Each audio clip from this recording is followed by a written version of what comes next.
Hai guys, apa kabar? Selamat berjumpa kembali dengan SKM Top Channel. Suatu channel yang akan menebar cinta dan persahabatan dalam arti yang seluas-luasnya.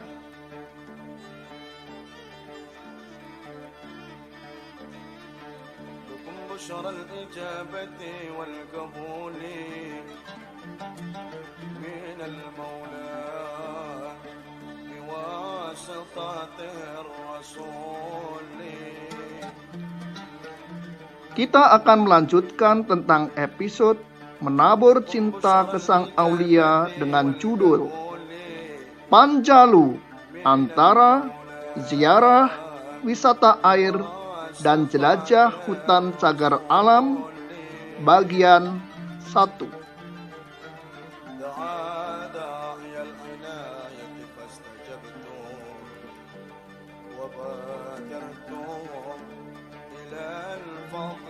Oke, demi kemajuan channel ini, jangan lupa pencet subscribe dari merah menjadi abu-abu, pencet lonceng dari abu-abu menjadi hitam, pencet jempol pertanda like, juga pencet panah tanda di-share ke sahabat-sahabat Anda.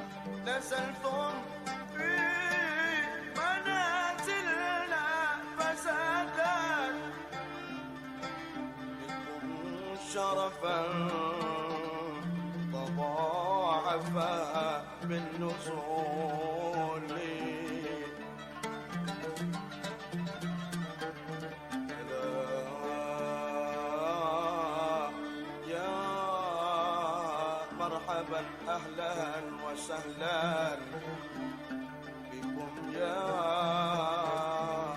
نصر طه والبتول.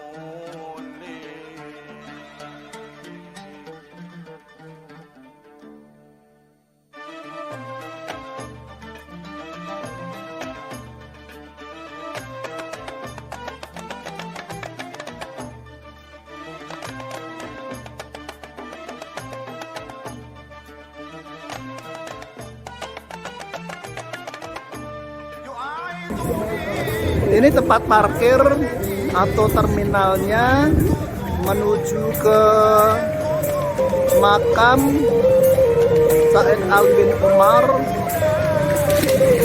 Duasnora. Ada di sini. Yang diperkenalkan atau dipopulerkan oleh Kiai Abdurrahman Wahid atau Gus Dur pada tahun 1994. Sekarang sangat ramai, apalagi ini tidak hanya sekedar wisata ziarah atau wisata religi, tapi juga merupakan wisata air yang asik banget.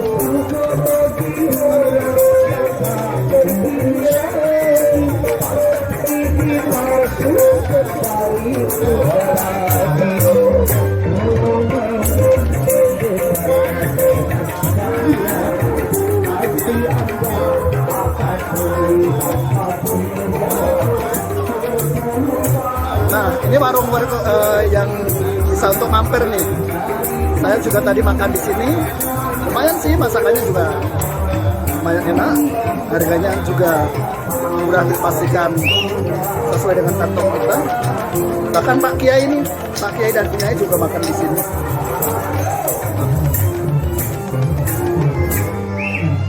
Mau tahu masakannya? Nih, seperti ini. Kita makannya ngambil sendiri sesuai selera kita dan muatnya perut kita.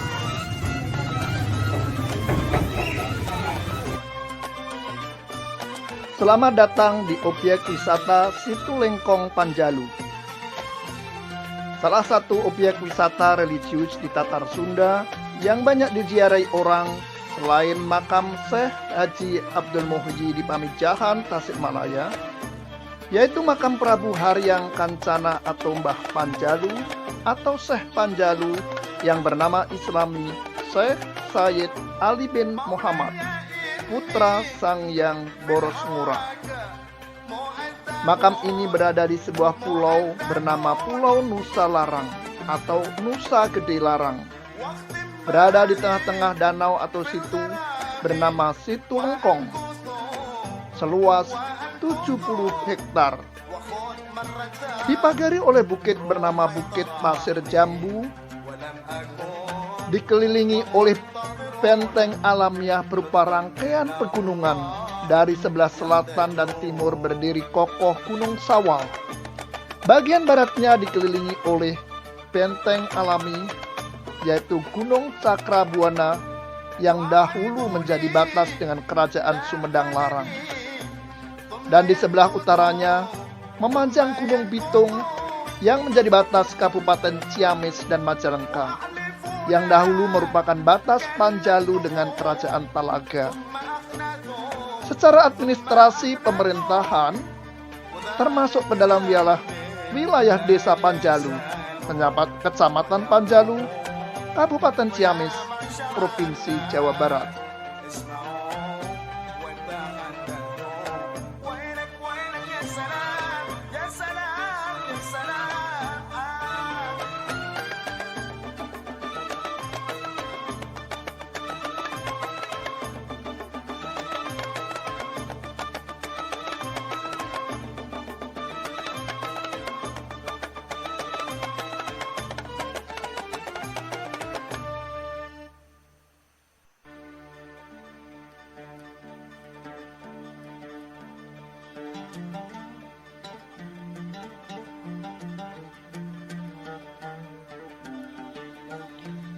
Pemirsa, sebentar lagi kita akan sampai ke dermaga atau tempat penyeberangan ke arah Nusa Gede Larang, melewati Situ Lengkong yang ada di depan kita.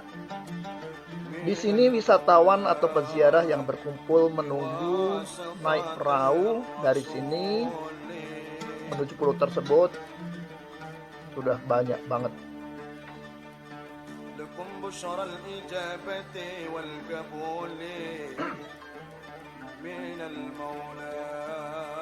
Dari sini kita akan menggunakan perahu-perahu kayu tanpa mesin ini dengan biaya sekali jalan Rp5.000 atau Rp10.000 untuk pulang pergi. Satu kapal bisa muat untuk 25 orang. Artinya kalau Anda memakai rombongan atau kalau Anda rombongan orang banyak, 25 orang misalnya bisa nyewa satu kapal dengan harga Rp250.000 untuk pulang perginya. Nah, yuk kita naik kapal.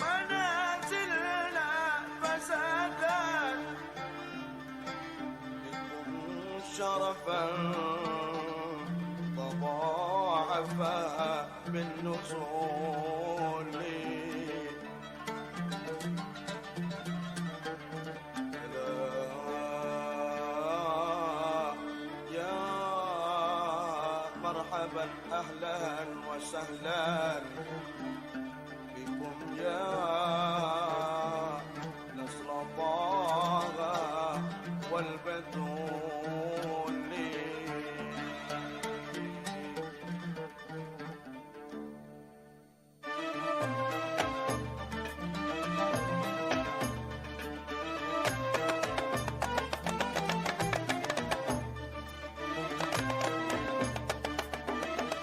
Ini merupakan objek wisata ziarah atau wisata religi.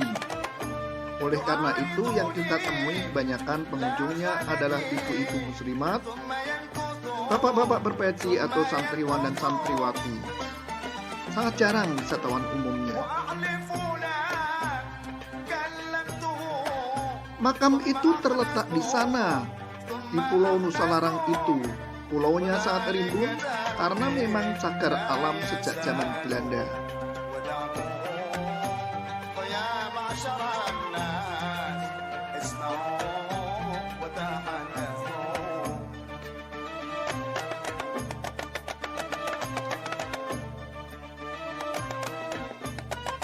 Pemirsa sekalian, kita masih di seputaran Situ Lengkong menuju Nusa Larang. Situ Lengkong ini terletak sekitar 35 km sebelah utara kota Ciamis atau 15 km sebelah barat kota Kawali dan berbatasan di sebelah utara dengan wilayah Talaga, Kabupaten Majalengka, dan Kabupaten Kuningan yang merupakan suatu lingkup wilayah komunitas yang dulu dikenal sebagai pusat kerajaan Panjalu.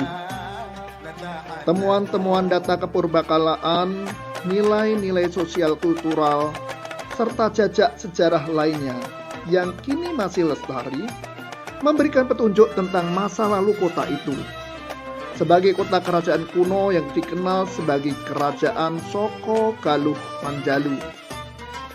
Ibu kota kerajaan itu dibangun pada areal suatu danau atau situ seluas 70 hektar yang kini disebut Situ Lengkong yang terletak di sepanjang tepi utara kota Panjalu.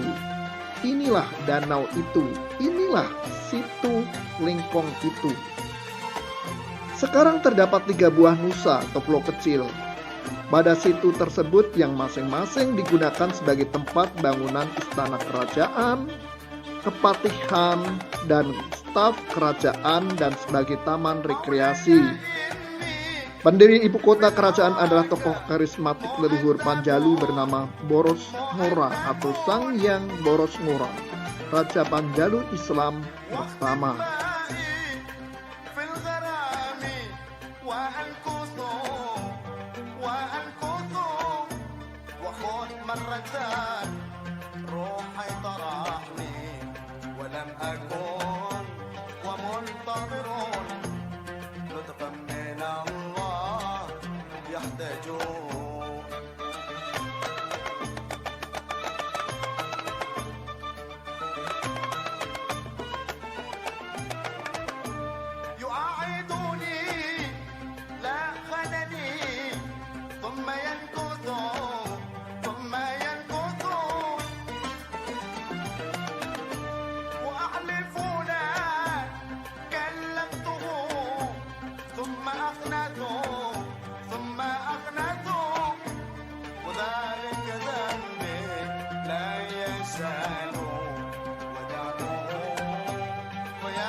بشرى الإجابة والقبول من المولى بواسطة الرسول.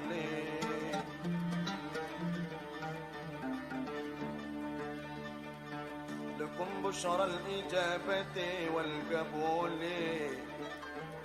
من المولى بواسطة الرسول. دعا داعي العناية فاستجبتم وبادرتم إلى الفضل الجزيل.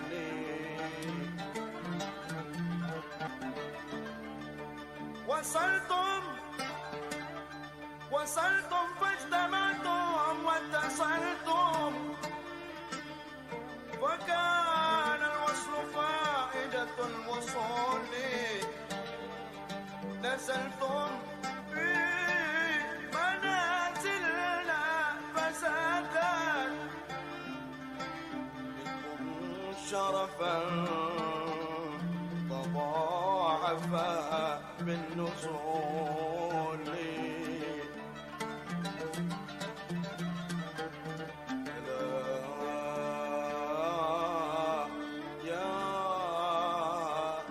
مرحبا أهلا وسهلا بكم يا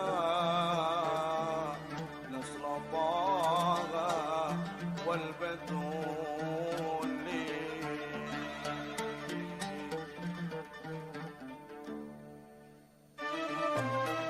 Para jamaah sekalian dan juga para pemirsa yang sedang menikmati video ini, perlu saya perjelas bahwa Mbah Panjalu atau Prabu Haryang Kancana atau Prabu Rahyang Kancana atau Syekh Sayyid Ali bin Muhammad bin Umar itu berbeda dengan Sang Hyang Boros Ngurah atau Syekh Haji Abdul Imam. Sang Hyang Boros Ngurah adalah pelaku dalam legenda terjadinya Situlengkong yang merupakan ayah dari Rahyang Kancana atau Prabu Haryang Kancana yang dimakamkan di Nusa Larang. Sementara Sang Hyang Boros Ngurah tidak diketahui makamnya ada di mana. Karena di saat tuanya, Sang Hyang Boros Ngurah menyerahkan tampuk kekuasaannya pada Prabu Sang Hyang Sampulur II, anak tertuanya, dan dia mengembara ke tempat di daerah Jawa Barat, dari satu tempat ke tempat lain, dan dia berpesan, siapapun putra dan cucuku tidak usah tahu di mana aku nanti dikubur. Nah, dalam sejarah Panjalu ini, di sejarah Indonesia kita mendengar atau kita pernah membaca, kita ketahui bahwa dalam sejarah Indonesia ada nama Panjalu di dua tempat. Satu ada di Panjalu yang ada di Kediri, Jawa Timur, dan satu Panjalu yang ada di Ciamis ini. Lalu apa keterkaitannya? Keterkaitannya seperti apa? Nah, ceritanya adalah begini. Situlengkong Panjalu ini tidak bisa terlepas dari sejarah kerajaan Panjalu yang ada di Jawa Timur atau di Kediri, Jawa Timur. Menurut Munos 2006 dalam Wikipedia, kerajaan Panjalu Ciamis adalah penerus kerajaan Panjalu Kediri atau Jawa Timur. Karena setelah Maharaja Kertajaya, Raja Panjalu Kediri terakhir tewas di tangan Ken Angrok atau Ken Arok pada tahun 1222, sisa-sisa keluarga dan pengikut Maharaja Kertajaya melarikan diri ke kawasan Panjalu Ciamis. Itulah sebabnya kedua kerajaan ini mempunyai nama yang sama, dan kerajaan Panjalu Ciamis adalah penerus peradaban Panjalu Kediri. Inilah hubungan antara nama Panjalu atau kerajaan Panjalu di Kediri dan Panjalu di Jawa Barat yang ini.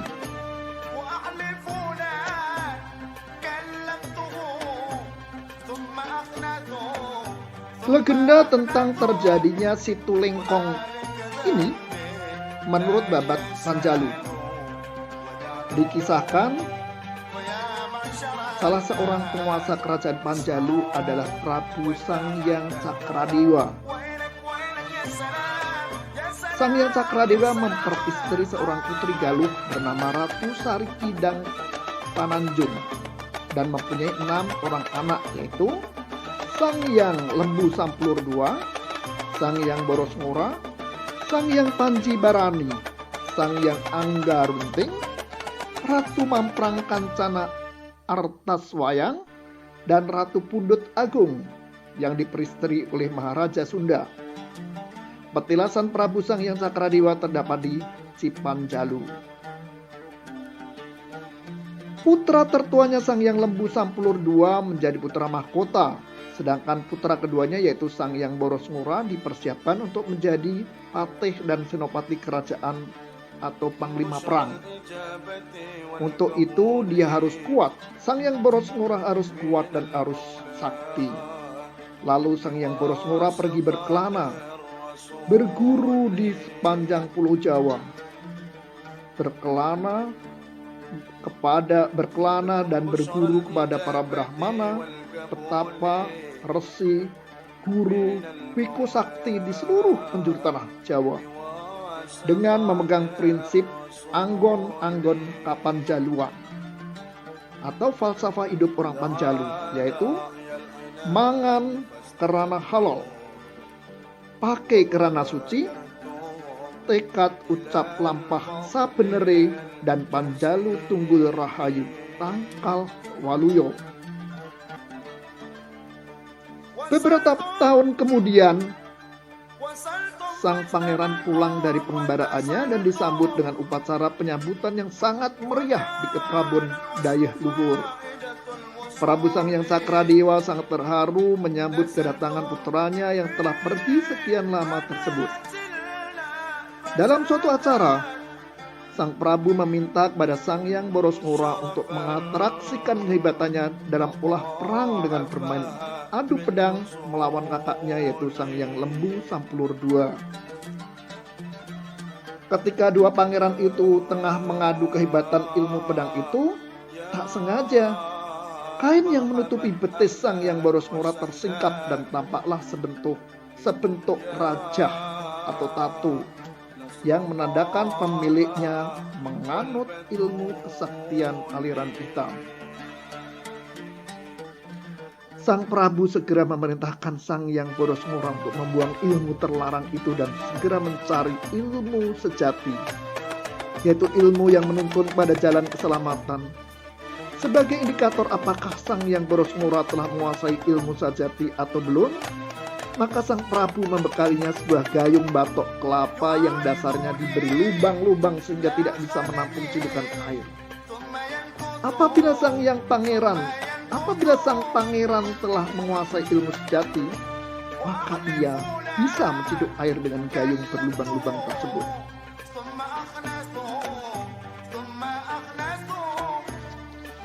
Untuk kedua kalinya, Sang Hyang Boros Ngora pergi meninggalkan Prabon. Dan kali ini ia berjalan tak tentu arah karena tidak tahu kemana harus mencari ilmu yang dimaksudkan oleh ayahnya itu. Letih berjalan tak tentu arah, akhirnya ia duduk bersemedi, mengheningkan cipta, memohon kepada Sang Hyang Tunggal agar diberikan petunjuk untuk mendapatkan ilmu sajati. Sekian lama bersemadi, akhirnya ia mendapat petunjuk bahwa pemilik ilmu yang dicarinya itu ada di seberang lautan, yaitu di tanah suci Mekah atau Jazirah Arab. Dengan ilmu kesaktiannya, Sang Hyang Boros Ngora tiba di Mekah dalam sekejap mata. Di Mekah itulah Sang Hyang Boros Ngora bertanya kepada setiap orang yang ditemuinya agar dapat bertemu dengan seseorang yang mewarisi ilmu sajati yang dimaksud. Orang-orang yang tidak mengerti maksud sang pangeran menunjukkan agar ia menemui seorang pria yang tinggal dalam sebuah tenda di gurun pasir. Sang Hyang Boros Ngora bergegas menuju tenda yang dimaksud, dan ketika ia membuka tabir tenda itu, dilihatnya lah seorang pria tua yang sedang menulis dengan pena. Karena terkejut dengan kedatangannya tamu tersebut, pena yang ada di tangan pria tua itu terjatuh menancap di tanah berpasir. Lelaki misterius itu menegur sang pangeran karena telah datang tanpa mengucapkan salam, sehingga mengejutkannya dan mengakibatkannya pena yang dipegangnya jatuh tertancap di pasir. Padahal sesungguhnya lelaki itu hanya berpura-pura terkejut karena ingin memberi pelajaran kepada pemuda pendatang yang terlihat jumawa karena kesaktian yang dimilikinya itu. Setelah bertanya apa keperluannya datang ke tendanya, lelaki itu hanya meminta Sang Hyang Boros Ngora agar mengambilkan penanya yang tertancap di pasir. Sang pangeran segera memenuhi permintaan pria itu, tetapi terjadi kejanggalan. Pena yang menancap di tanah itu seperti sudah menyatu dengan bumi, sehingga walaupun segenap kekuatannya telah dikerahkan, namun pena itu tak bergeming barang sedikit pun. يحتاجون. Sang yang boros murah segera menyadari bahwa orang yang ada di hadapannya bukanlah orang sembarangan.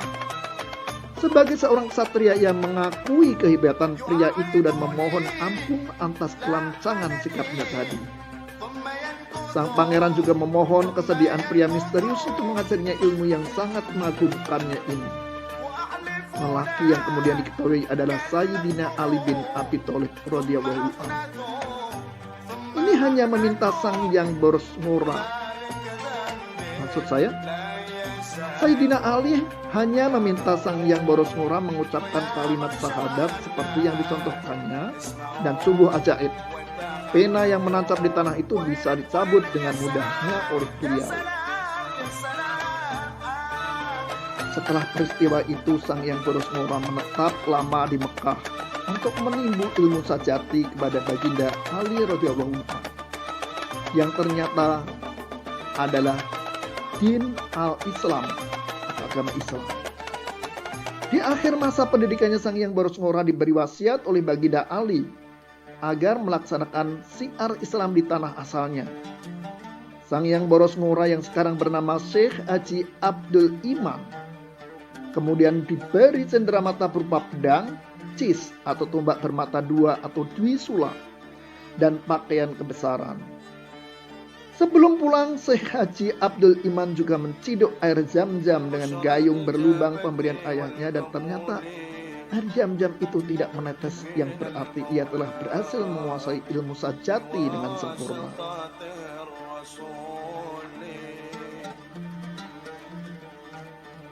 Ringkas cerita, sang yang boros murah kembali ke Prabon dan disambut dengan sukacita oleh sang Prabu beserta seluruh kerabatnya. Sang yang boros murah juga menyampaikan syiar Islam pada seluruh kerabat istana.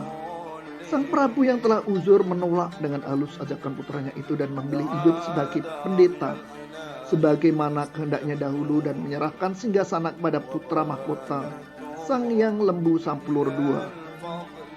Air zam-zam yang dibawa sang yang boros murah dijadikan cikal bakal air situ Lengkong yang sebelumnya merupakan sebuah lembah yang mengelilingi bukit bernama Pasir Jambi. Gayung berlubang pemberian airnya dilemparkan ke Gunung Sawal dan kemudian menjadi jenis tanaman paku yang bentuknya seperti gayung. Sang yang boros murah melanjutkan syiar Islamnya dengan mengembara ke arah barat melewati daerah-daerah yang sekarang bernama Tasikmalaya, Garut, Bandung, Cianjur, dan Sukabumi. Prabu Sang Yang Lembu Sampulur II tidak lama memerintah di kerajaan Panjalu. Ia kemudian hijrah ke daerah Cimalaka di kaki Gunung Tampomas, Sumedang, dan mendirikan kerajaan baru di sana. Sang Yang boros murah yang menempati urutan kedua sebagai pewaris tahta Panjalu meneruskan kepemimpinan kakaknya itu dan menjadikan Panjalu sebagai kerajaan Islam yang sebelumnya bercorak Hindu. Sebagai media syiar Islam, Sang Yang boros murah mempelopori tradisi upacara adat Nyangku yang diadakan setiap bulan Maulud atau Rabiul Awal, yaitu sebuah prosesi ritual penyucian pusaka-pusaka yang diterimanya dari baginda Ali radhiyallahu anhu, yang setelah dicucikan kemudian dikirapkan di hadapan kumpulan rakyatnya. Acara yang menarik perhatian khalayak ramai ini dipergunakan untuk memperkenalkan masyarakat dengan agama Islam dan mengenang peristiwa masuknya Islam Sang Yang boros murah.